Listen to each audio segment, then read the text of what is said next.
Hi everyone, welcome back to my channel. This video is on emotional regulation, how I as a woman regulate my emotions.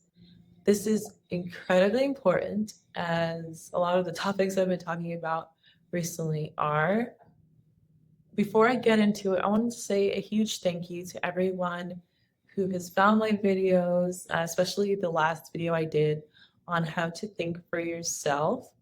That video was really important to me to share. I had learned a lot over the past few years, and I really wanted to share the knowledge with you guys. Thank you so much. I'm glad that it helped you. I really want that video to grow so it can help as many people as possible. But if it only helped one person, I am satisfied with that as well. Okay, so getting into emotional regulation. So, what is emotional regulation? So, to me, emotional regulation is being able to regulate your emotion, self soothe when you're feeling an emotion, how to regulate it, how to calm yourself down so you can act in the best way going forward. This is something I've always wanted to master. I always knew growing up that I didn't show I was very quiet and shy. However, when I did experience an emotion, when I felt safe to express it, I sometimes expressed it in not the best way. I felt like I would let other people's perceptions and thoughts and what I thought of their perception and thought of me affect my day, affect my mood, affect how I saw things. And I really did not want to be at the mercy of others. I didn't want to be at the mercy of my emotions. And so when I learned how to regulate my emotions, when I prioritized, when I knew that this is something I wanted to work on, really went gung ho with it. For those who don't know, when you're growing up or as a child, you have needs. Everyone has needs. And one of them is being able to have attunement to your caregiver, your parent attune to your needs. And so I'm not sure if you've ever seen this experiment of a baby and their mother. In this experiment, the mother is really attending to the baby. As the baby is making noises, the mom is attuning and making gestures, kind of mirroring what the baby is doing. Throughout the experiment, the mother leaves and the mother comes back, and the mother literally ignores the baby. The baby is playing, and then they notice that the mom is not, you know, the mom is not attending to the baby, or the mom is ignoring the baby, and the baby notices this, and so they start really getting agitated and really, just trying to get attention from the mom, and she keeps ignoring the baby.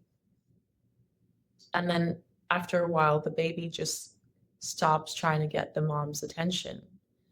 That is the essence of what an insecure attachment looks like. When you're anxious, you try everything to get your needs met. Then at some point, you've come to the realization that your needs do not matter, and you just stop asking for them to get met. And so you become avoidant. And obviously, there is the mix of the two, which is disorganized. It's a really sad experience. Only 50% of people in the world have secure attachment. The other 50 are insecurely attached, whether it be avoidant, anxious, or disorganized. It's definitely a coping mechanism. It's what our system has done to protect us so we can live and survive in a way. Because essentially, at that moment, at that point, we are just in survival. For me, I kind of always leaned a bit more anxiously attached. Now I would say a little bit more avoidant, but it's never because you choose to be that. Like my goal is to be completely secure, attached, but I've gotten to the point where I've been able to rely on my own self to soothe myself and get my needs met. I do not depend on others to meet my needs. And so I'm not looking for that. This is completely different to someone saying, I don't need anyone, I could do it all by myself. No, this is completely different. This is adaptation. Like, you learn this experience through survival. The anxious attachment that I used to have, or anxiety I used to have a lot of energy, like so much energy in my body. It was insane. I literally couldn't sleep sometimes. I couldn't eat because I was so anxious. It felt like those really big Coke bottles. And when you shake it up, all this gas, but it has nowhere to go. That's what it felt like in my body. So much energy. So whenever I experienced any form of anxiety, whether it be due to hormones or the way I perceived a situation, it was like the anxiety was taking over my body. It was the thing that was in the front of my brain of what I noticed, even though logically maybe I knew that situation was different than what my body is perceiving it. But because my body was literally taking over, it was the biggest thing I needed to get to a form of calm. If you're one of those women who get a bit anxious when you don't hear from your friend or your family or whatever, and you start spiraling, thinking, oh my God, what's going on? Are they mad at me? Yada, yada, yada. This can kind of manifest in that way where you feel like a lot of energy and you can't calm yourself down. For me as a woman, because I cannot tell a man how to regulate his emotions, we just regulate a little bit different. Like we're different. And I don't feel like I'm in the best position to tell a man how to regulate his emotions. But this is more for women because I understand women. I am a woman. I have lots of female friends. I understand that we are a lot more emotional and a lot more neurotic.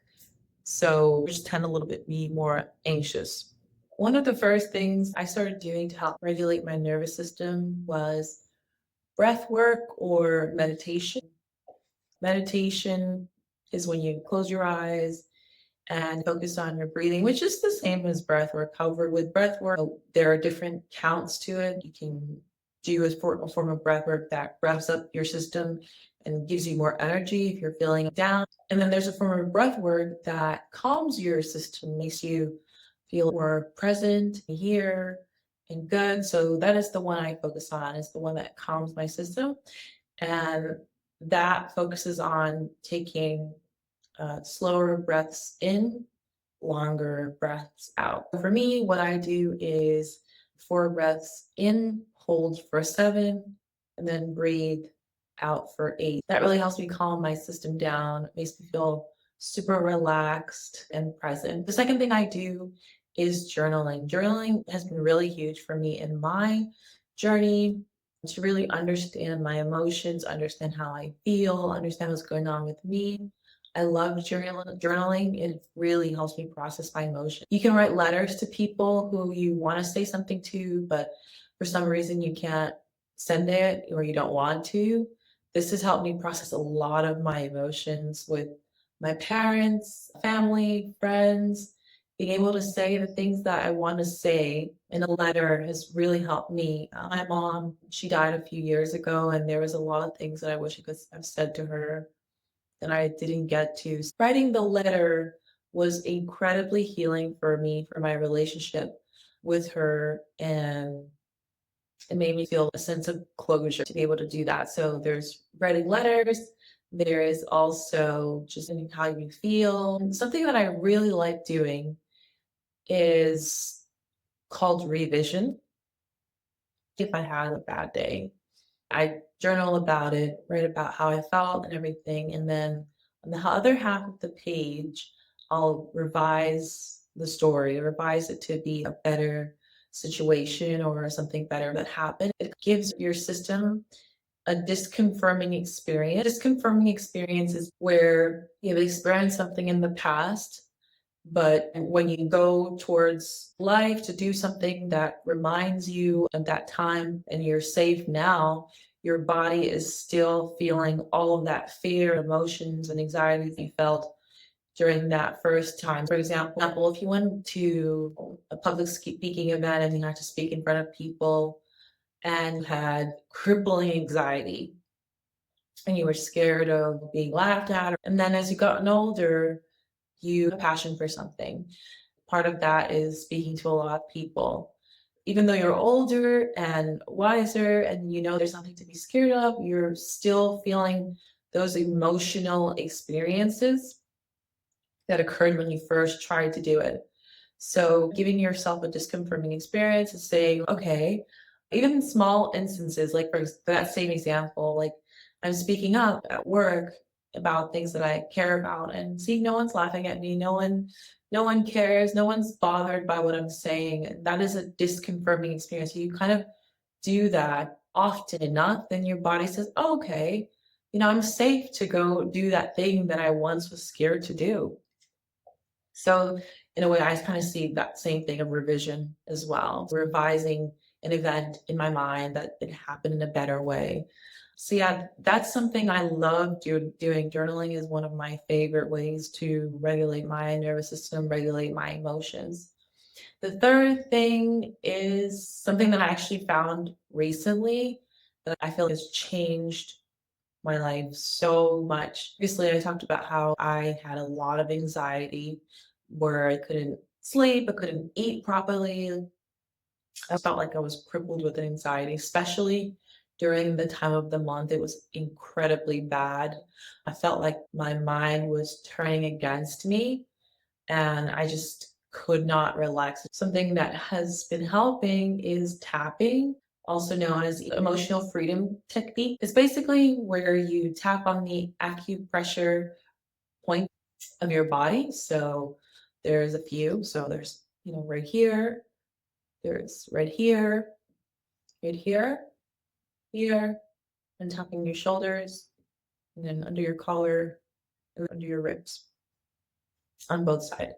As you're tapping, you're releasing a lot of that energy out of your body. You can focus on what's going on in your head or in the present. So with tapping, you basically start off with saying, even though, and then you say what it is you're experiencing. So even though I'm having this anxiety, then you say a statement of acceptance. I love and accept myself completely.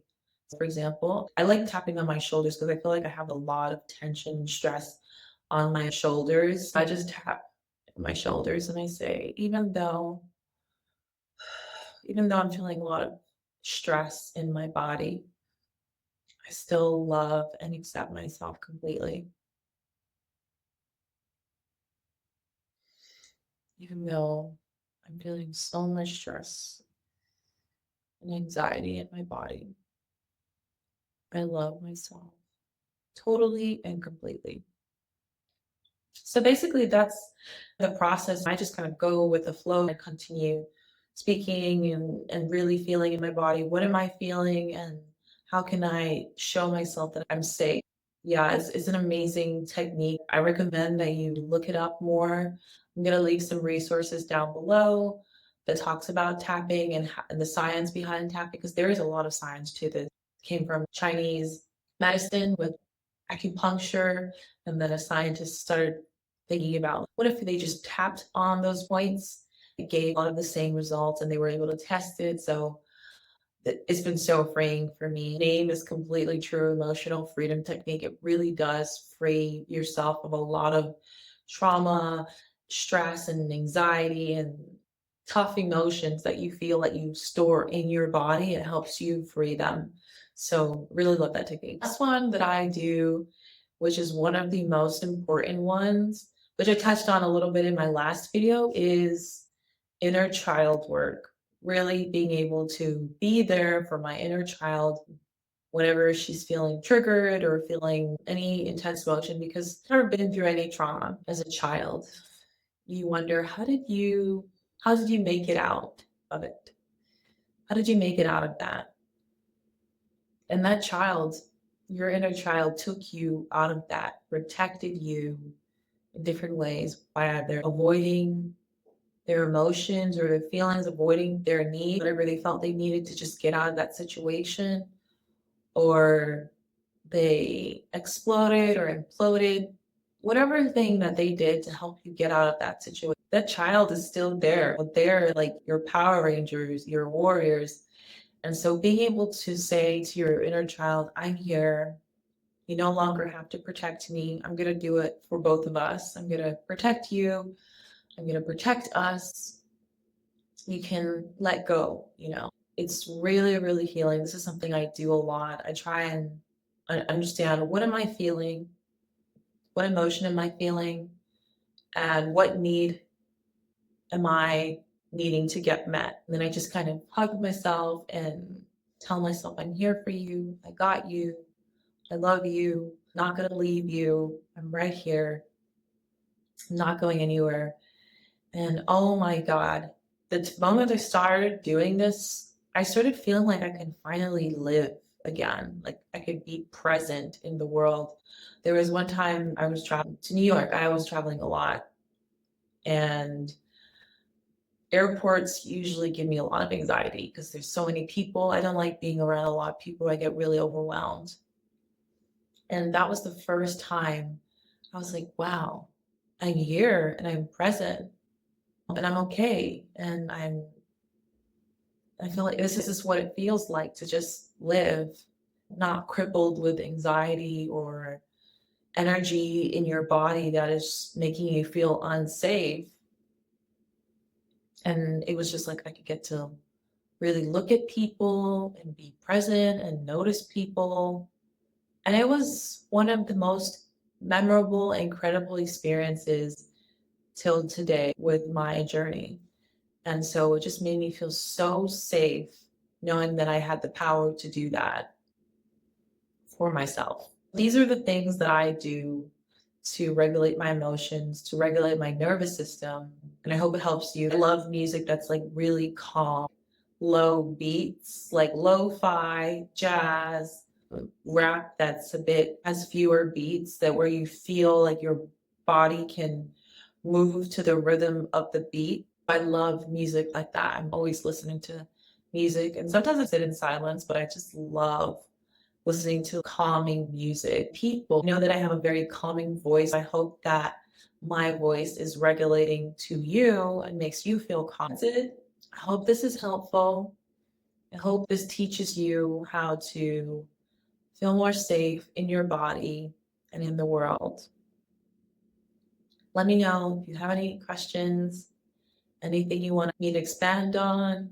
I'm going to do a video on attachment styles and my own attachment styles. I love to do these videos from my point of view, my experience, because I don't want to tell anyone what to do. I just want to share my experience and what I've learned. Have a good one, you guys.